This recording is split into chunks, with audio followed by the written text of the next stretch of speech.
parebut eta teh nya, urang lemur teh. Sesim kuring ditanya eta ditaros. Ece heup heula, akang heula. Ah cenah. Heula ieu bisa kaburu beakeun. Heup. Naon halna cing teh salira bet nyokotan barang batur eta. Ari alasanna teh beuda lebar cenah. Gitu. Padahal teu naon eta teh barang teh. Nya gedahareun da aya kemasanana kitu teh nya.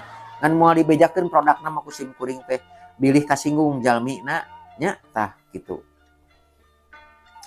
Ece naha cing teh eta teh pan barang batur ulah cing teh saur sumring da atuh teu dicokot oge ku batur dicarokot kitu saur sim kuring heueuh engke teh eta teh diopi asup kana beuteung salira meureun kita jadi perkara haram lamun ceuk agama Islam mah eta teh da neutreg we teu percayaeun kana haram teh da